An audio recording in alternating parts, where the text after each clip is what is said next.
E aí, olá! Hoje nós vamos falar do trabalho escravo moderno, do trabalho escravo contemporâneo. Você já viu o livro Retrato Escravo, com fotos de João Roberto Ripper e Sérgio Carvalho? Não? Deveria. O TRT organizou uma exposição com algumas fotos do livro, que já nós vamos mostrar e falar mais para vocês. E é por causa dessa exposição que os fotógrafos estão em Belo Horizonte e vão falar com a gente. O podcast Papo Legal está no ar.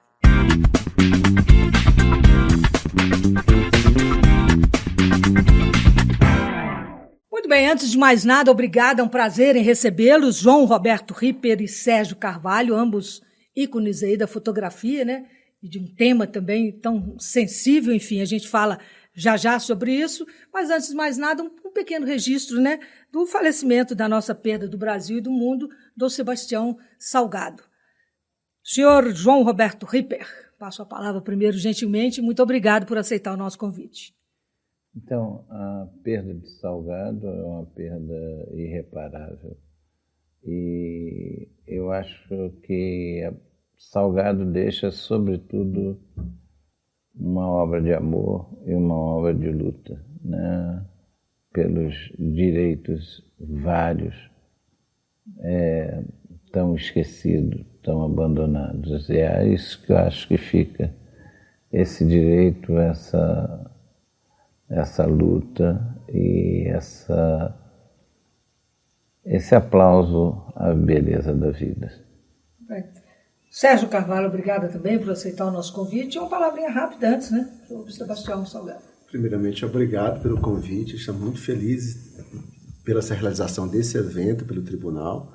Trazer o debate sobre o trabalho escravo é sempre muito importante. Essa semana a gente foi pego de surpresa com essa triste notícia, né, da morte do Sebastião Salgado, uma referência, um ícone da fotografia mundial.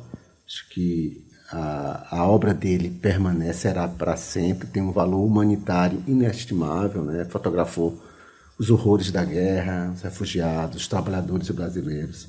Né? Colocar a fotografia como instrumento, né, de denúncia, de transformação social.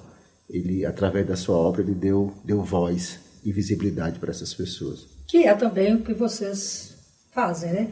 Também o legado continua, né? E com a referência ao grande mestre, né, Sebastião Salgado. Com certeza. Bom, vamos falar então sobre o livro Retrato Escravo, que é uma obra belíssima, triste, né? Uma triste realidade, mas belíssima pela foto, elaborada então pela Organização Internacional do Trabalho, a OIT do Brasil. São registros do ciclo da escravidão contemporânea no Brasil que revelam as péssimas e lastimáveis condições de trabalho análogo ao escravo. Eu chamo de trabalho escravo mesmo, né? Moderno. A gente vai mostrar essas imagens enquanto eu estou falando aqui um pouquinho, porque realmente são chocantes. E aí eu passo a palavra para vocês. João Roberto Ripper, 50 anos de carreira, um dos criadores da fotografia popular, criou também a fotografia do bem-querer. Enfim, se eu ficar falando a carreira aqui do senhor, eu fico mais 50 anos aqui, né? Vamos focar nessa exposição. O que ela traz? O que as pessoas chegar lá vão encontrar? Qual o impacto disso? Eu acho que, de cara, uma coisa que tinha que aparecer, que é o rosto e o nome das pessoas que passaram pela condição de trabalhadores escravizados, né?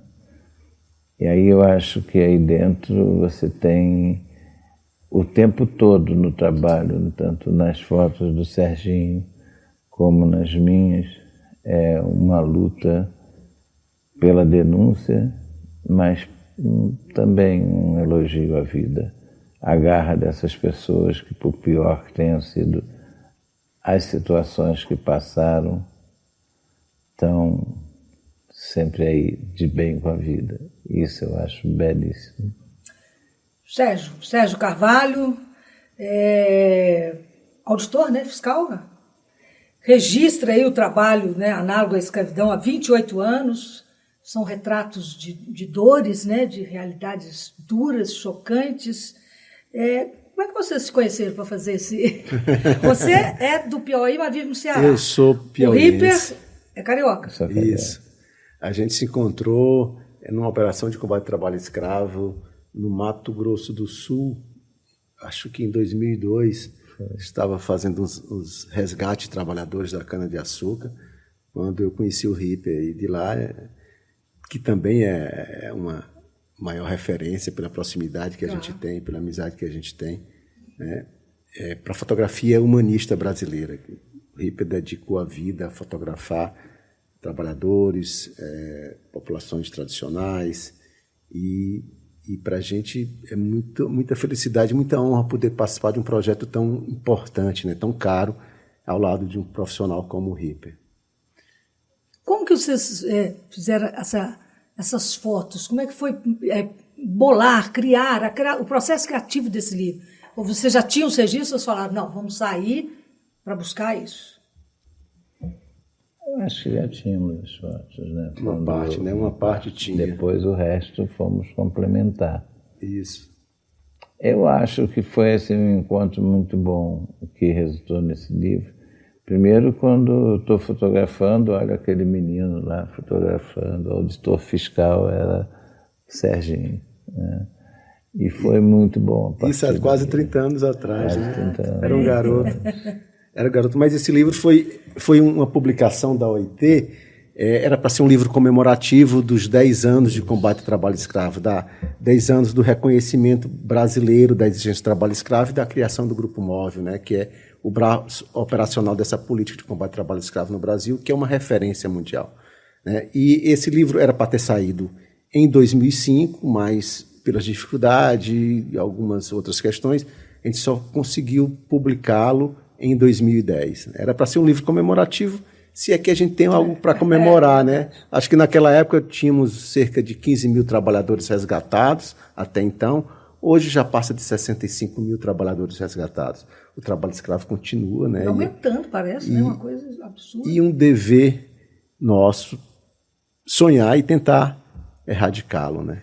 Agora, você tem... Posso chamar de você, né? Pode, sim, claro. Você tem uma coisa curiosa, né? Que você é auditor fiscal. E aí você vira... Conta essa história sua. Você vira fotógrafo para exatamente ir registrando esses momentos, né? Eu digo que o trabalho escravo, eu trabalho com resgate de trabalhadores, né, em situações de trabalho escravo, mas ele também me resgatou, né? Me resgatou como ser humano, me resgatou como ativista de direitos humanos, na medida que eu decido ser fotógrafo na primeira operação de combate ao trabalho escravo, em 96, que eu participei, na Serra do Cachimbo. Na volta, a experiência de ver aqueles trabalhadores saindo da floresta, ouvir e adentrar suas histórias, eu já parei em São Paulo na volta e já comprei minha primeira câmera e decidi fotografar dali em diante todos esses trabalhadores. E aí virou um autodidata? Virou um pouco de autodidata, e a fotografia faz parte da minha vida desde então, né?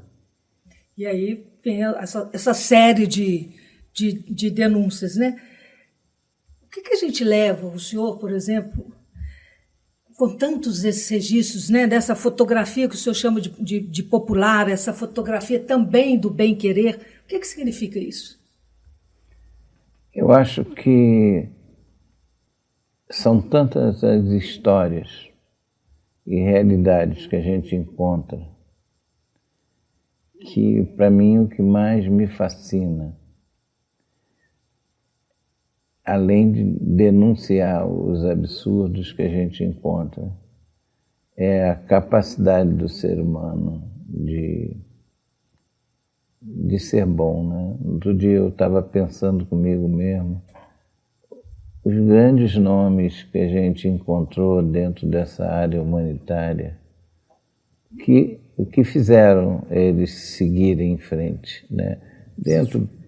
Perto do nosso universo, que fez a maninha da Comissão Pastoral da Terra seguir lutando tanto tempo. O que fez lideranças na favela, que eu acompanho há muito tempo, continuarem insistindo e conseguirem ser felizes, passar alegria. Eu acho que é o amor, né? Acho que é o amor, que é uma coisa que está em falta no mundo. e que devia estar cada vez mais se gritando para que está em alta. Acho que esse amor segura as pessoas. Tem inúmeras histórias que isso me encanta. Mas são realidades tão duras, né? Tão chocantes. Temos futuro? Eu prefiro acreditar que sim. É difícil e eu acho que a gente não precisa perder a nossa utopia, apesar de todas as dificuldades, de todas as coisas que a gente vê, né, que tem que combater. Acho que ter lições de amor no correr de vidas que passaram por tortura, que passaram por violências das mais diversas, não faz a gente cada vez ter que lutar mais, mas permite que a gente também... Eu acho que um documentarista, ele não pode jamais perder a gana de ter raiva mesmo das injustiças, indignação.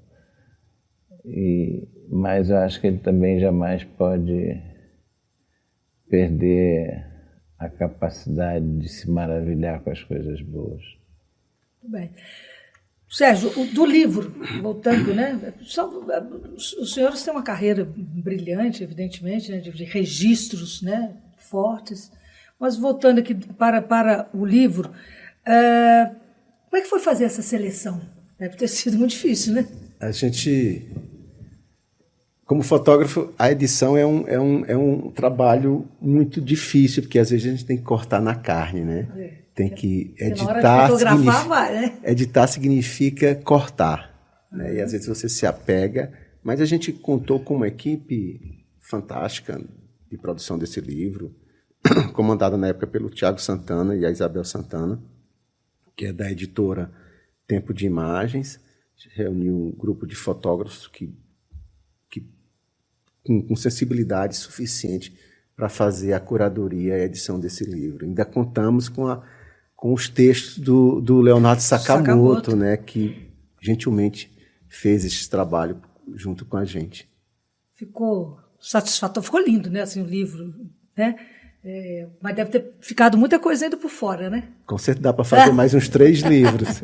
Então vamos fazê-lo. E a gente ficou muito feliz com o resultado, né? O livro foi agraciado, foi indicado nos melhores livros de fotografia em Kassel, na Alemanha. Ganhou menção honrosa no Festival Latino-Americano de Fotodocumentário, o POI Latam. Então,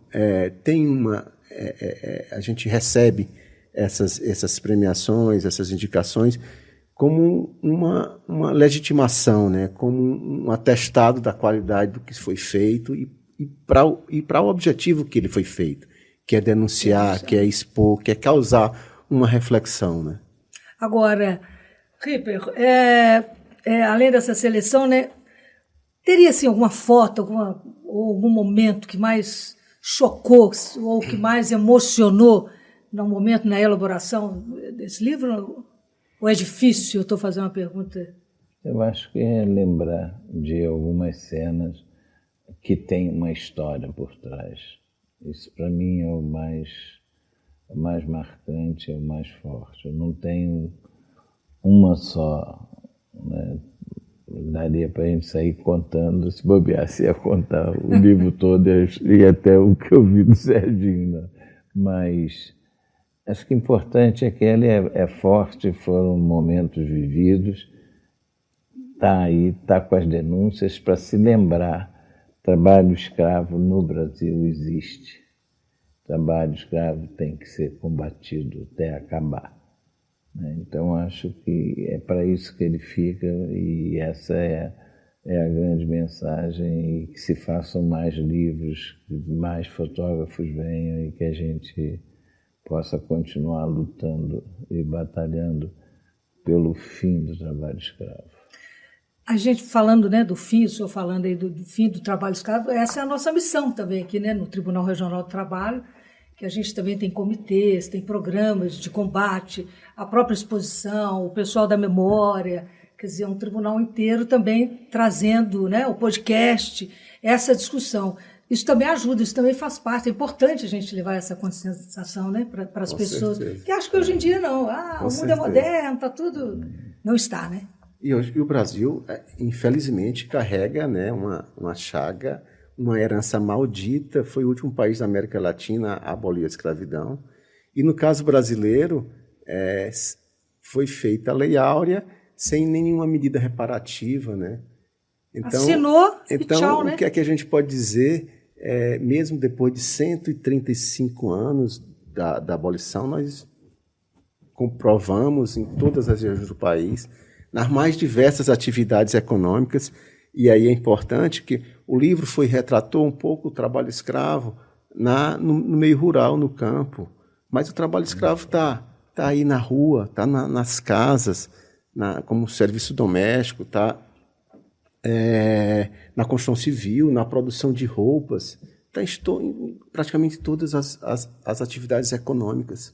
E a gente precisa fazer uma nova abolição, né? Porque não tem cabimento. E aí né? é continuar sonhando, porque se a gente parar de sonhar, não faz mais sentido a vida, e continuar lutando, a gente tem um dever de erradicar o trabalho escravo no Brasil. E com a contribuição de todos, né? Exatamente. É isso que nós também estamos fazendo aqui. Já deu nosso tempo, nós precisamos fazer... Passa rápido, né? Já passa passou? Rapidinho, a gente não precisa. A gente vai estar com a exposição, o pessoal fica mexendo comigo, né? Que é tudo tecnológico, mas eu tenho minhas colinhas aqui ainda. É de papel, é das antigas. Analógica, né? Analógica. Aqui, nada digital.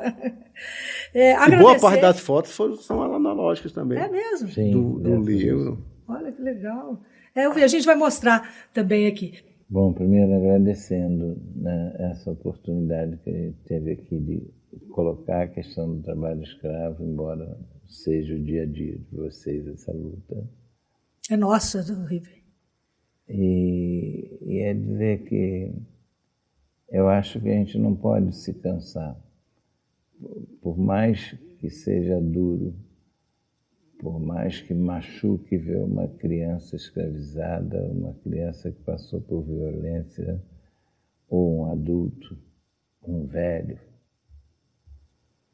e saber que cada detalhe disso, ser criança, ser adulto, ser velho, é usado como uma característica para o processo de exploração. Então, a gente tem que crescer cada vez mais a nossa vontade, a nossa garra, e multiplicar por outras categorias, por outras pessoas, dizendo esse compromisso é de todo ser humano que quer ver o amor crescer e vencer. Obrigada. Bem, eu gostaria de, além de agradecer, convidar toda a população mineira, né, para conferir a exposição. E aí, utilizando as palavras do Sakamoto, que escreve no livro, tem uns textos no livro, que essas imagens que compõem esse livro, essa exposição chamada Retrato Escravo, é um chamado à ação, né? A gente precisa interromper essa inércia da sociedade ao longo de todos esses anos, mais de 130 anos depois da abolição, e partir para a luta. Eu peguei uma frasezinha sua, se me permite, eu vou encerrar com ela. Pode Sim. ser? O meu tem colinha ali, tem teleprompter. A fotografia é uma forma de conhecer as pessoas, o mundo, e de se reconhecer dentro deste mundo. Apesar de estar fotografando o outro, a gente olha para dentro de si, porque a gente só fotografa aquilo que damos importância. Palavras suas, correto? Obrigado. Com essas palavras, eu encerro, então, o nosso podcast. Muito obrigada, gente. Valeu demais. Valeu, pessoal. Até a próxima.